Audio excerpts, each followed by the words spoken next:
5, Scene 6 and Scene 7 we shall cover in this video, and Scene 6 is the same place again like Scene 5, where it is Dunsinane, a plain before the castle, where Malcolm commands his men to lay down their bows, for they have come close enough. He marshals the order of battle. Good has hidden itself, but now it shows itself as it is. Malcolm's command to his army that it proceed according to our order contrasts Malcolm as the representative of order with Macbeth as the representative of disorder.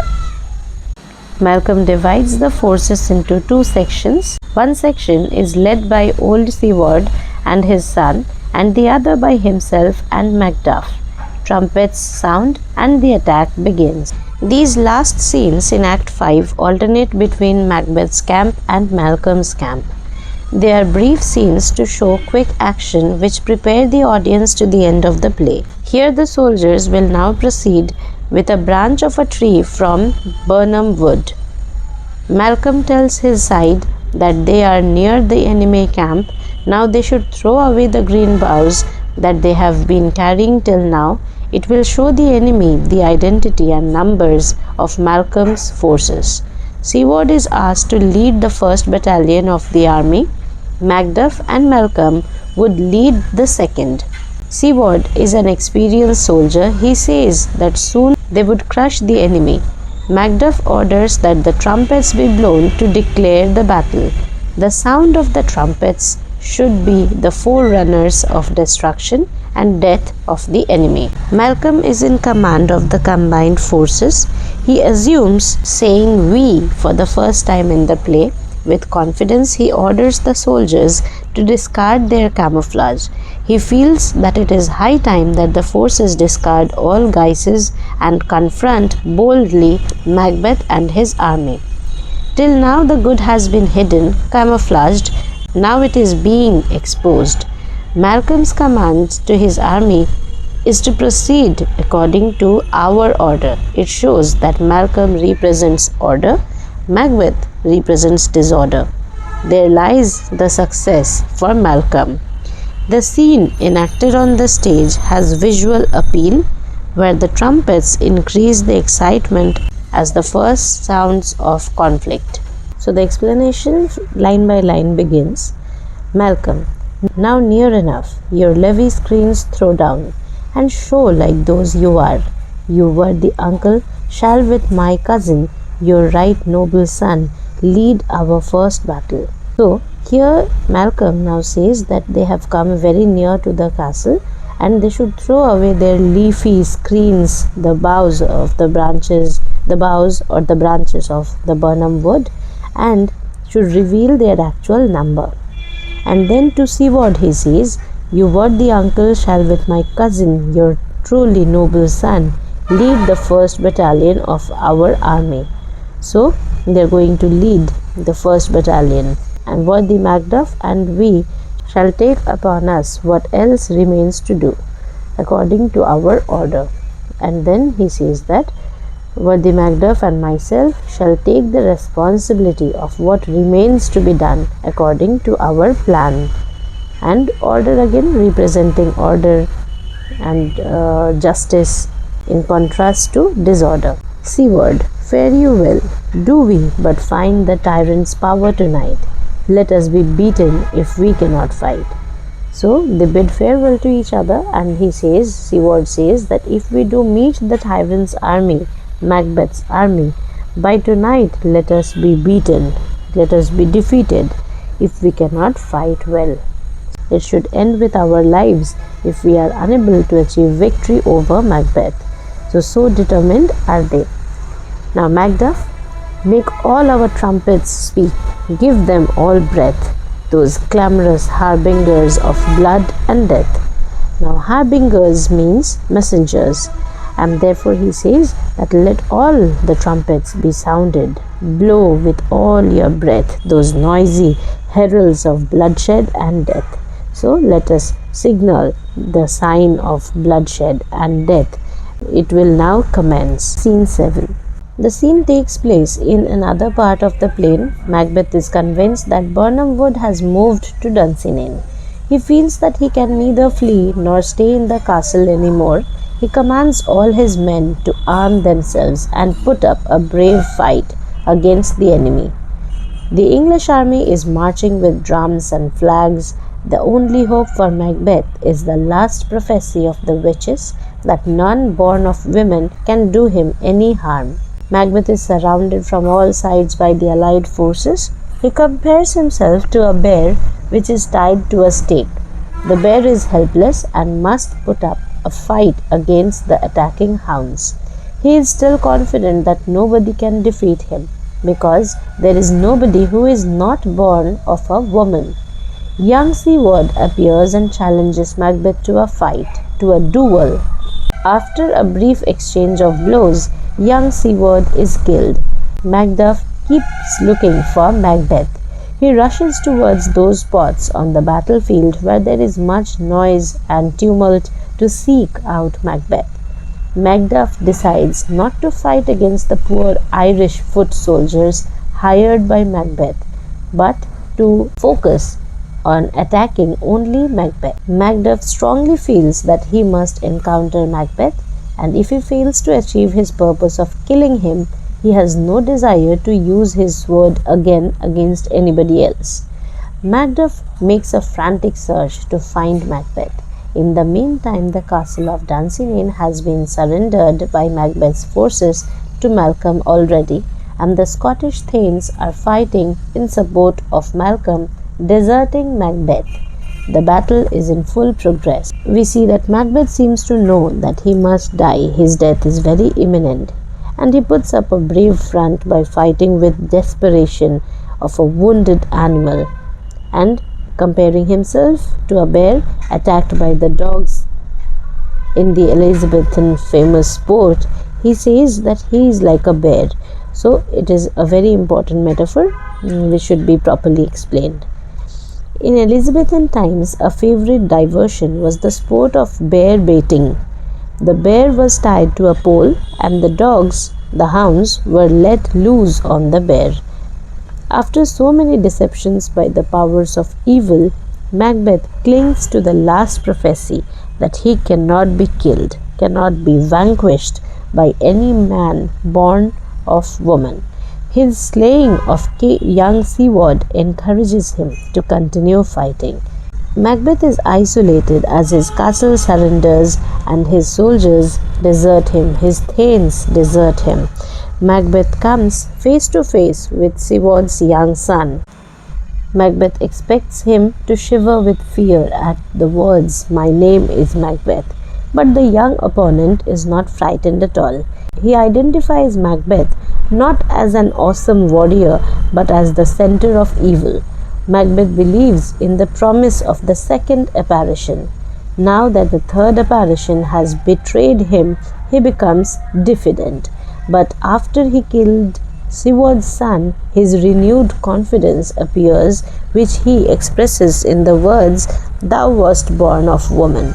With reference to his encounter with young Siward, it is again youth that Macbeth destroys. Abandoned by his own men, Macbeth is alone with only his memory of the apparitions and their promises. He thinks of them again and again, repeatedly. When Macduff enters, we realize that he himself is haunted by the thoughts of his wife and children's ghosts. He crosses the stage in search of Macbeth. Macduff kills Macbeth. The themes of death and degeneration, guilt and mystery are highlighted in this scene. A little more of summarization. Now Macbeth finds himself surrounded by enemies. He feels like a bear tied to a stake and attacked by dogs, but he still hopes that no man born of a woman will be able to kill him. He kills young Siward. This restores his confidence, and Macduff is in relentless search for Macbeth. He feels if he doesn't avenge the murder of his near and dear ones today, he will not get the peace of mind. His sword shall no more be worthy of defending or to be used again. He doesn't want to fight with anyone else except Macbeth. Old Seaward tells Malcolm that the castle has been won without resistance, and he proposes to go to the castle, and Malcolm takes possession of it. Even in this scene, we find that Macbeth is still clinging on to the prophecy of the witches, and his slaying of young Seaward, who has met him undaunted, even though he regards Macbeth as a diabolical figure, encourages him to continue. At this final moment, he seems invincible. Macduff, in proclaiming that he will fight with none but Macbeth, reminds us that as the symbol of outraged Scotland, he is the person destined to kill Macbeth. His reference to the wretched kerns, Irish freebooters and irregulars with whom he will not fight, recalls the merciless MacDonald, who also employed these mercenaries. Disorder has repeated itself and will again be quelled. So going with the explanation line by line, Macbeth says, "They have tied me to a stake, I cannot fly, but bear-like I must fight the course. He that was not born of a woman, such a one am I to fear or none." So again the same thing, that the metaphor of the bear is talked about, the bear baiting game is talked about, and he assumes that he is like the bear and who has to fight till his last, no matter how many dogs has surrounded him. And then he says that where is such a man who is not born of a woman? So every man is born of a woman, and therefore he thinks and he feels and he assures himself that he is to fear none. Such invincible, indomitable he feels him to be. Now, young Seaward, what is thy name? Thou wilt be afraid to hear it. No, though thou callest thyself a hotter name than any is in hell. So he says, no, I will not be afraid to hear your name. Just tell me your name. No matter you can sound more terrible than the devil itself in the hell, yet let me know your name. Macbeth says, my name's Macbeth. So young Seaward, the devil himself could not pronounce a title more hateful to mine ear. So he says that the devil himself could not have uttered something so terrible and more hateful to me than your name, and therefore you are the most hated person, he means, and the most condemned enemy. So Macbeth, no, nor more fearful. And he says, no, not even the devil can be more terrible than me, can be more horrible than me. So he challenges that he is more devilish than the devil himself. Young Seaward, thou liest abhorred tyrant, with my sword I will prove the lie thou speakest. So he says, you are an abhorred tyrant, you are the most hated tyrant, you are the most hated person, you are the tyrant, and with my sword I will prove how much I hate you and how much you are hated by anybody else. I will prove your falsehood with my sword. And then Macbeth, thou wast born of woman, but swords I smile at, weapons laugh to scorn, brandished by man that's of a woman born. So he has vanquished Seaward, he has slain young Seaward, and then he says, oh, you were born of a woman for sure, because a man who is not born of a woman can dare to fight against me, stand against me. So you were born of a woman, and therefore weak and feeble enough to be slaughtered by me so easily. And then he smiles and mocks at swords and weapons wielded by a man who is born of a woman. So he is very proud of himself, and he is very arrogantly claiming and proclaiming that he laughs at any man, no matter how much he is armed, yet he says that no man can ever dare to stand against him or vanquish or defeat him or even harm him by an inch, who is born of a woman. Now Macduff, that why the noise is, tyrant, show thy face, if thou beest slain, and with no stroke of mine my wife and children's ghost will haunt me still. I cannot strike at wretched kerns, whose arms and hired to bear their staves, either thou Macbeth, or else my sword with an unbattered edge I sheath again undeeded. So he says the noise of the battle comes from that direction. So from anywhere where the sound comes, where there is commotion, where there is battle going on severely, he goes in search of Macbeth, the tyrant. And then he says, come, come, come Macbeth, come face to me, confront your death and let me kill you in a duel. Let nobody else have the honor of killing you, and if you are killed by anybody else and not by me, the ghosts of my wife and children will haunt me forever.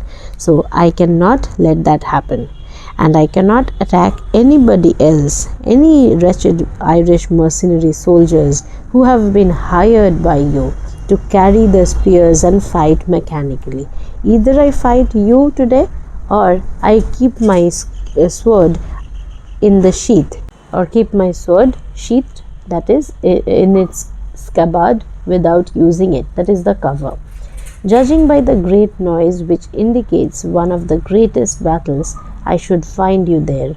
And again he goes in search of Macbeth, and he asks fortune to help him find Macbeth, and he wishes nothing more for today.